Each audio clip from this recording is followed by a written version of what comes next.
ici c'était une partie du quartier, c'est ce qu'on appelait l'îlot Vendée-Picardie, parce qu'il y avait deux rues, la rue de Vendée, la rue de Picardie, la rue de Vendée qui desservait tout le quartier jusqu'en bas et qui comportait 280 logements il y a encore quelques années. Alors nous, en tant qu'équipe chargée du projet, on s'est installé sur le quartier et ici précisément, parce que l'OPAC nous avait trouvé un logement ici et puis qu'en plus on était vraiment dans le secteur le plus impacté par le projet. Et donc on occupait un local qui était en bas de la rue de Vendée, qui était dans l'immeuble le plus bas,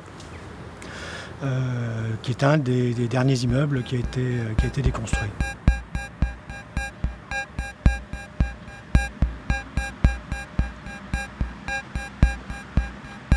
Au début, il y avait deux raisons qui ont motivé notre installation sur le quartier.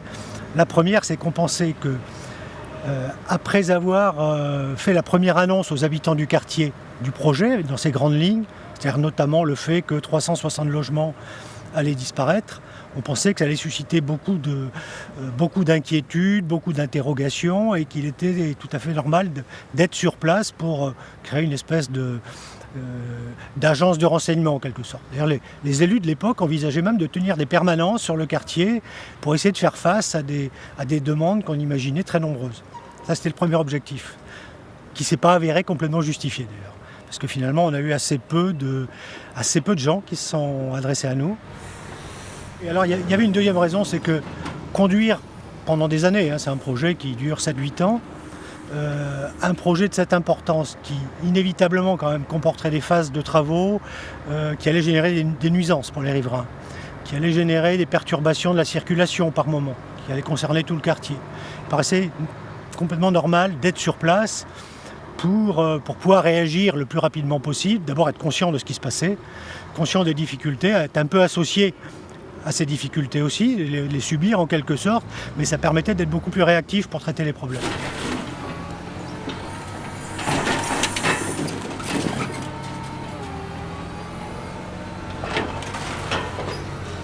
La destruction des immeubles, c'est des appartements, les immeubles, c'est des endroits où les gens vivaient, certains depuis très longtemps. Il y a des gens qui habitaient leur appartement depuis 40 ans. Donc, évidemment que ça a eu un impact très, très important pour eux. Mais ça ne s'est jamais manifesté de manière violente, où il n'y a jamais une opposition structurée, ou une opposition qui se manifestait de manière vive. Peut-être sans doute parce qu'il y a eu un processus d'accompagnement quand même qui a globalement fonctionné. Mais effectivement, quand les gens dans le quartier entendaient une tronçonneuse, il y avait des réactions extrêmement rapides. Ça montrait bien la sensibilité des gens du quartier à cet environnement quand même assez vert. Et on l'a mesuré aussi, d'ailleurs, quand les gens de l'ANRU de Paris descendaient dans le quartier, ils n'étaient pas habitués dans les banlieues qu'ils visitaient à trouver cet environnement vert. Alors pour peu qu'ils venaient au printemps où on était, c'est vrai que c'était très différent des grands terrains vagues qu'ils connaissaient dans d'autres secteurs, quoi. On a un observatoire social qui nous permet d'avoir des indicateurs très précis sur la situation socio-économique du quartier, sur le niveau de revenus, sur un certain nombre de difficultés qui sont présentes dans le quartier. Finalement, c'est quand même ces arguments-là qui font que les quartiers sont rénovés ou pas.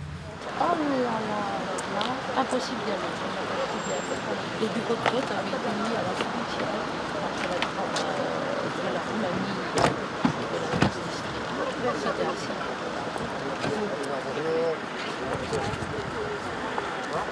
Ça va? C'est vert? Vous allez bien? Voilà. Le président de la NPT. Bonjour.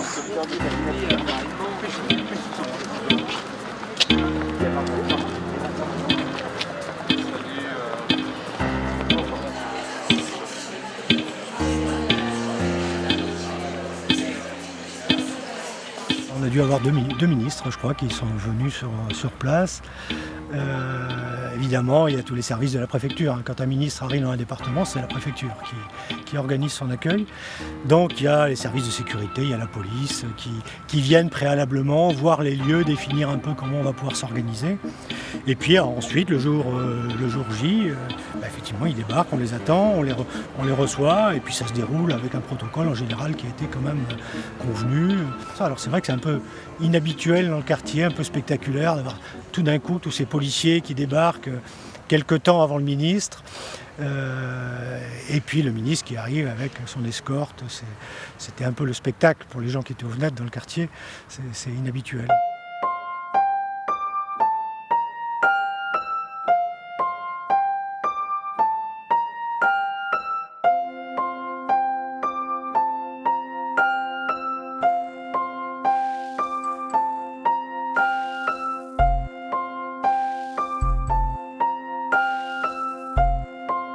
Cette action-là, c'est un très bon souvenir, ça, parce qu'ils m'avaient invité, effectivement, je ne connaissais pas leur action, et c'était une action pédagogique sur le thème de l'urbanisme.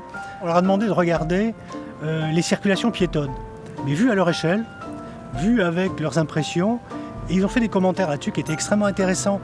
Et notamment, on a découvert pourquoi certains passages, ils n'aimaient pas y passer. D'autres leur paraissaient dangereux. Nous, il ne nous paraissait pas dangereux du tout. Et on a découvert que la possibilité de garer une voiture proche d'un carrefour, pour eux, ça leur cachait la vue et c'était dangereux de traverser. Donc c'était effectivement assez intéressant d'avoir ce regard-là. Et puis des endroits qui les insécurisaient.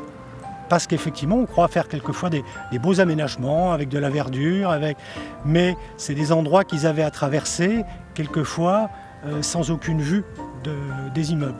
Donc c'est quand même des informations qu'il est bon d'avoir à l'esprit quand on conçoit les projets, et qu'on n'a pas forcément d'emblée. Ouais.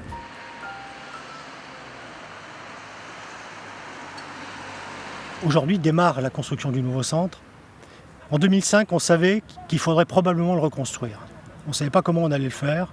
Depuis, on a travaillé là-dessus. Donc ça a été effectivement très compliqué. On a par moments cru qu'on n'y arriverait pas. On a fini par trouver le montage et l'opérateur qui a accepté de venir construire. Sachant que si on ne l'avait pas fait, le centre actuel, quand même, il ne pouvait que se dégrader. Parce qu'il est vétuste, parce qu'il n'est plus entretenu, parce que les commerçants ne l'entretenaient plus, et parce qu'on allait vers un déclin. D'ailleurs, on voyait des commerces qui étaient vides. Et pour un quartier comme celui-là, c'était quand même un enjeu majeur. C'est vraiment un service de proximité, quoi. Je dirais au même titre que les services publics qu'on a construits. On serait passé à côté de quelque chose d'important en développant les services publics et en laissant décliner ce service-là. On a fini par trouver un montage qui sert un peu de modèle, je crois, actuellement au niveau national. J'ai été amené à le présenter aux gens de l'ANRU, qui a consisté à dire on scinde, on fait deux opérations, une opération d'aménagement de l'îlot, et dans cet îlot qu'on se charge de réaménager. Réaménager, ça veut dire démolir le centre actuel, réaménager les parkings, les espaces verts. Et dans cet îlot, on vend le terrain nécessaire à un opérateur, en l'occurrence c'est Carrefour, qui lui vient construire son opération. Il vient la construire, il la paye, il n'y a pas d'argent public là-dessus. Donc c'est avec ce montage en deux opérations, une opération publique et une opération privée, qu'on a réussi à trouver un peu, je dirais presque la porte de sortie, parce qu'après avoir travaillé si longtemps là-dessus, c'est vraiment le montage qui fonctionne et qui est en train de se mettre en place et qui va aujourd'hui aller jusqu'au bout, quoi.